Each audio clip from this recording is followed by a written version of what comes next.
The Murder Shelf Book Club contains disturbing content related to real-life crimes. Listener discretion is advised.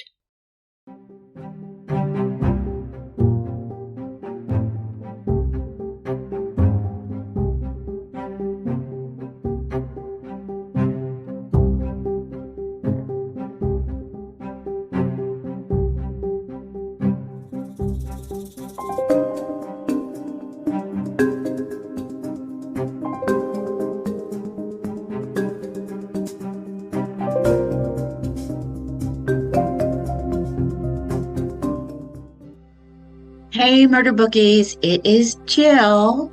Welcome to the Murder Shelf Book Club podcast.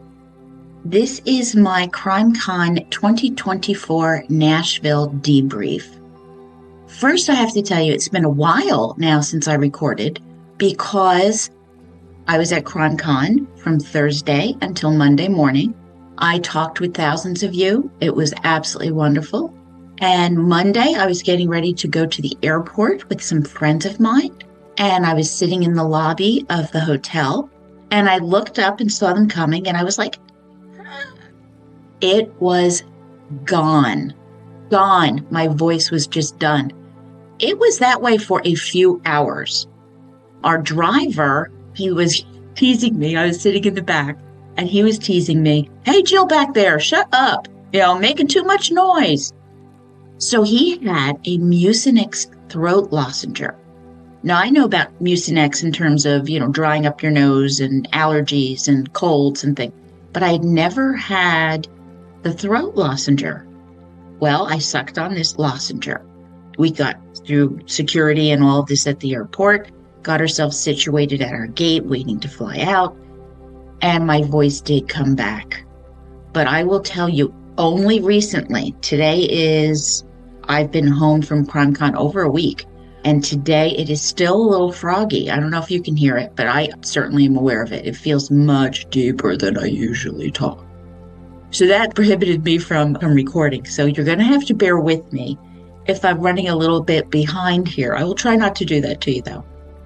Reflecting on Crimecon, I have the support, the words of comfort, of encouragement from you is everything to me. It is truly, truly amazing to me. Thank you. You're the wind under my wings. I really cannot do this without you. I mean, I'm sure my mom and my husband would listen and even my kids, but that would be about it. And so you really play this huge role in how I can manage to do this podcast. Now, I brought bookmarks, stickers, notebooks. Gone. I had very, very little left. And I just am overwhelmed with the response that you were so excited to get a bookmark from me. I mean, what else would I give out but bookmarks, right? I mean, we're a book club, right? To the new murder bookies that I spoke with who weren't aware of the podcast, you are just the sweetest. I've gotten dozens of emails from you, which I wasn't expecting at all. And evidently you kept the cards, and you kept the stickers, and you kept the information, and you're like, yeah, I'm listening, I'm liking this, I'm liking that. And that is just really awesome. I think I can share now that my roommate for this Crimecon was author and survivor, victim number 5 of the Golden State Killer, Jane Carson Sandler. Now, if you remember, I had done Jane's book. And, we kind of became friendly as we were talking about the book and her story. And, we were talking back and forth. And she was, I'm going to Crimecon this year. I have to get a room. And I'm like, oh, honey, I think they are sold out. So I invited her to be my roommate. What a delightful roommate. And just simply had a wonderful, wonderful time. I hope you got to see her presentation on victims and the resiliency of victims. She read her victim impact statement, and so many shared these deep feelings about how these terrible things can affect and impact their life. If you have not listened to my episodes on Jane Carson Sandler, please do so. Her book is Frozen in Fear. Simply just a magnificent lady. What a good friend. I don't have enough praise for Jane. So we went to the kickoff party on Thursday night. I was a little overwhelmed getting ready and nervous and prepping. So I hadn't really thought all of this through. Jane's a good friend of Paul Holes. So when Paul was at the kickoff party, I got to hang out with Jane, who got to hang out with Paul Holes. So here I was hanging out at the kickoff party with Paul Holes, which was pretty amazing to me. I kept my fangirling in check. I am getting better at it, though I'm going to tell you about a couple of instances when I completely lost it. I just had a lovely conversation. I did talk with Paul about possibly doing his book, and we're going to have to talk about that. I don't know if you got to eat at any of the restaurants at the hotel, but Jane and I ate at Ravello, and that was the pasta house. We went with intentions of having salads because we don't need to eat all that. Well, these people make the pasta daily, and I had the mushroom ravioli. Oh my God, I am going to try to replicate it, which is going to be impossible. But it was the most delicious thing that I have eaten in years. I mean, just absolutely incredible. And I know you don't need a restaurant review, but I'm just kind of sharing and rambling about things that went on. I was just so impressed with the quality of people. 6,000 plus, maybe 7,000 of us. And we are freaking awesome. What a kind, decent, caring, very eclectic, even though we all love true crime, but just the nicest people. Everybody was just a delight to be around. Oh my God. And we were having our meetup. We had such a good time. This is at 11:15 at night. We have been up and running around since 6 a.m. trying to get breakfast and then going to the sessions and seeing so many of you. I was on Podcast Row all day long, and you stayed up and met me at the Falls Bar at 11:15 at night. I mean, you were amazing. And we still managed to talk, take pictures, share, laugh. You are just absolutely remarkable. And yes, Heather, we took a much more attractive picture this year. That was one of my goals. Now, you may have guessed that I am a fan of the Prosecutors podcast. And at some point, they were having their meetups, and I made my way there to, see everybody and say hello, and got my picture taken with Brett and, fangirled a little bit, but kind of reined it in. It was like, come on, we can do better than this. But I did manage to speak words instead of just kind of, drooling. The next night, on Friday night, was John Douglas, which I'll get back to in a minute. But I've wrapped up John Douglas, so I meandered over. And at the same time, I got to meet Lindsay Wade. Her book is In My DNA. That is definitely on my list. And my Patreon, Murder Bookies, you agreed as well. Got to chat with her and just get an idea of where her book came from and was she interested in me featuring it, and she is. And then I made my way over to the Prosecutors. And it's crowded, and there's people drinking, and they're having a good time. I had water at this point because I just was absolutely exhausted. And I come over, and a young man says, "Hey, what are you doing?" I saw Brett the other night. I just want to say hi and meet Alyse. And he moves 4 people out of the way so that I can slide in next to Alyse because it was a booth. And I sit down and just went, "Hey," and knocked over a bottle of beer. Fortunately, empty. So I'm like, okay, disaster averted. And I'm like, girl, I am not even drinking. This is just me excited to meet you. Had a lovely, lovely chat with her. Told them that I do refer to them on legal briefs a lot when we're looking at areas of the law within the podcast. And then I moved on so that other people could talk. And I go to stand up as I managed to wrap my leg around a chair, tripping over the chair, catching myself. And I just looked at her and I said, this is me sober. Listen, gracefulness, maybe not. Klutz, I think I proved that one. So John Lorden, Dr. Catherine Ramsland, who I had just gone up to her book signing. John Douglas. All right, this was really on the bucket list, dream come true. I had seen him one time previously, but I had not had a chance to actually meet and chat with the man. And I really was just absolutely fascinated by every story he told. And he just went through it and things that he learned and how certain cases impacted and how he was able to figure out what the motivation was. And, he went through all of that, organized, disorganized, how they were trying to come up with a way for law enforcement to use some of this psychology. Because it's nice to have a psychological theory, but that doesn't necessarily help you catch the bad guy. Understanding the behavior of perpetrators, and he started out with serial killers, which has been my fascination.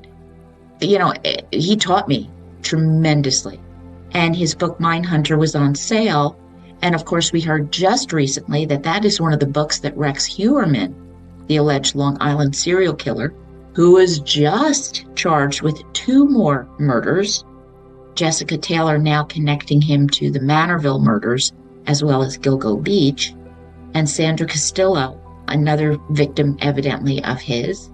But Rex Heuermann would use Mindhunter kind of as a reference book. It's not the first time I've heard that, but it is disconcerting when you think about it, that people may be out there in this world using books to educate us, but to educate them on how to be better criminals. But his stories were delightful. He is funny. I know, how can you be laughing at murders and serial killer investigations? And yet he made fun of himself and it was delight. It really was. I really advise you to get Crimecon HQ if you don't already have it, where you can see all of the videos of the sessions. I miss them all except John Douglas because I'm on Podcast Row for you. So it is the best money I can spend, and I can't wait until they upload the videos. Thank you so much for your support. It's really something that I want to hone. I think I've said it 3 times now, but I may say it 3 more before I'm done here. You give me the energy to keep doing this. You give me the motivation to keep doing this. It's really very, very special. On my blog at www.murdershelfbookclub.com, I have posted all of the pictures that I took of us. So please look and see that you're there. If you took one with me that I didn't get, send it to me and I will absolutely add it. I want you to know that I truly care and value you. So this is my rambling thinking about Crimecon, reflecting back and all the fun we had. Oh my God, one more thing. Did you get lost?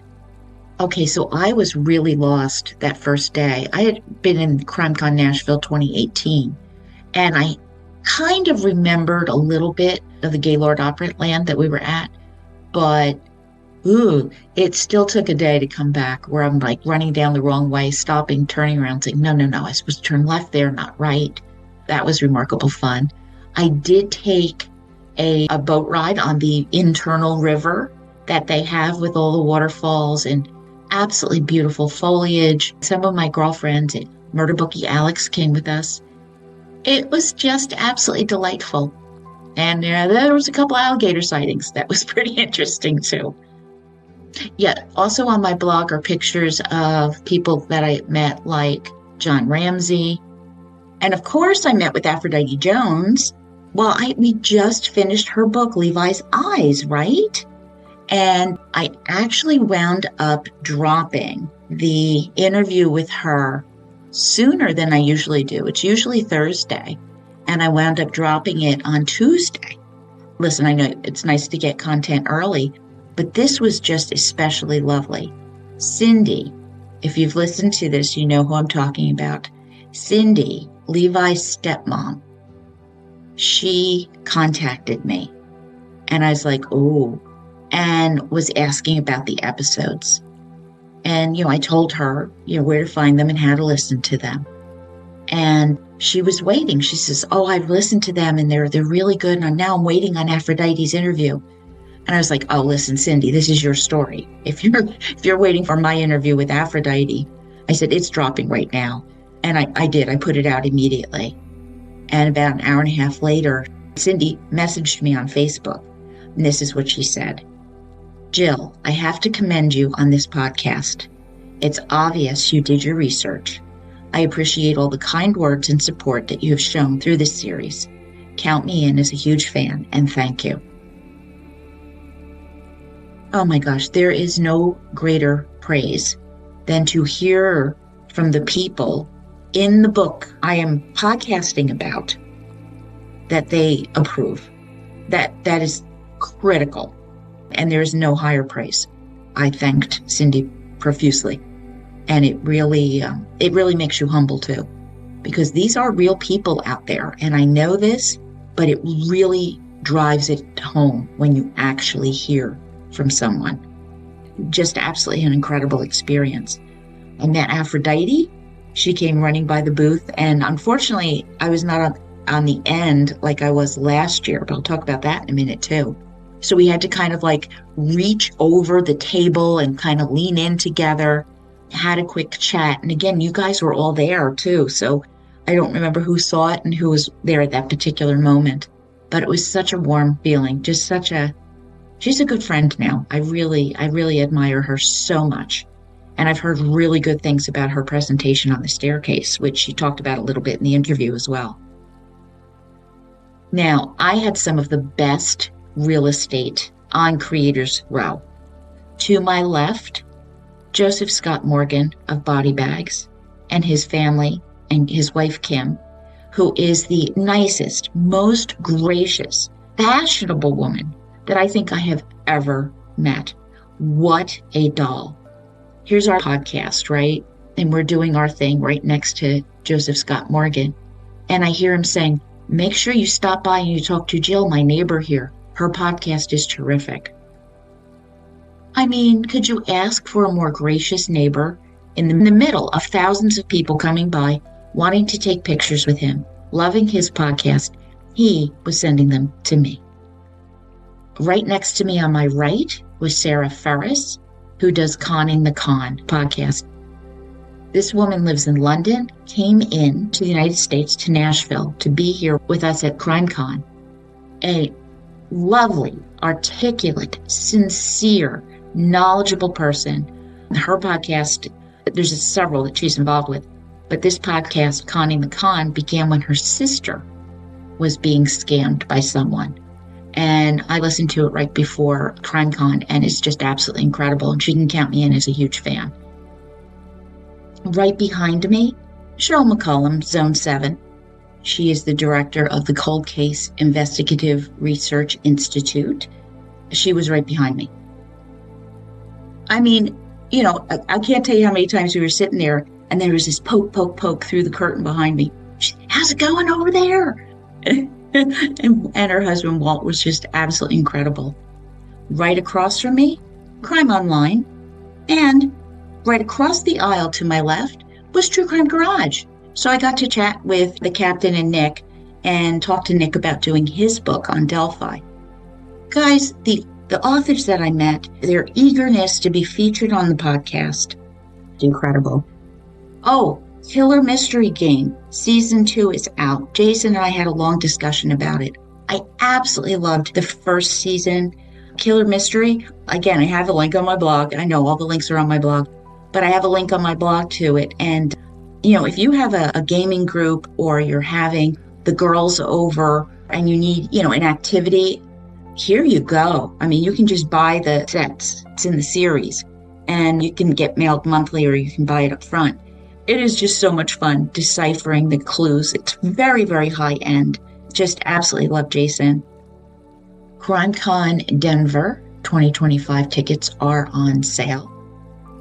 I believe the gold VIP are already sold out. Platinum is going to be running out quickly too. So go to the www.crimecon.com/CC25 site. And if you're planning on going, get your ticket. I assume that my code, Murder Shelf, one word, lowercase letters, is still working, but there are discounts at least now.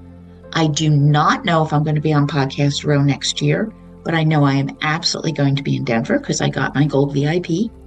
And we'll figure that out as soon as I know. You will know.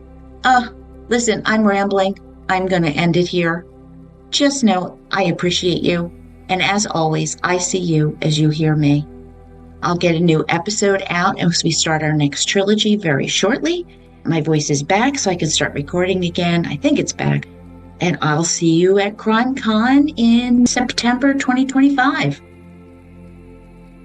So who doesn't love horses? My next amazing true crime book is Broken, The Suspicious Death of Alyse and the End of Horse Racing's Golden Age by animal law attorney Fred Cray. It was a cool, quiet evening at Calumet Farm where many valuable racehorses, including the prolific champion stallion, Alyse, had settled into their stalls for the evening. While nothing seemed out of the ordinary, that was not the case. A grievously injured horse was discovered, cause unknown, which jump-started one of the biggest mysteries to ever hit horse racing. And author Fred M. Cray peels back the onion layers, revealing shocking testimony and key evidence that leads to the truth about the death of a magnificent racehorse, Alyse. I recall Alyse. I was practically raised at Monmouth Park Racetrack in New Jersey, so this story really strikes me close to the heart. Thank you for listening, Murder Bookies.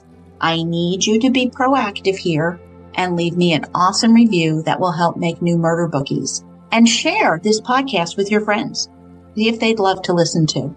Share your thoughts with me at jill@murdershelfbookclub.com, on Twitter or Facebook, Instagram, YouTube, or join Patreon for $4 a month.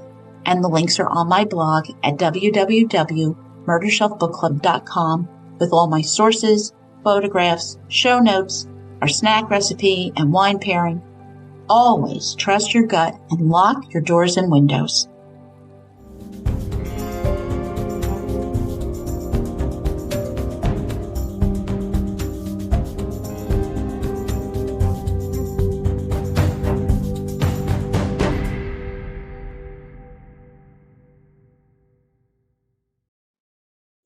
Written and produced by Jill. All rights reserved.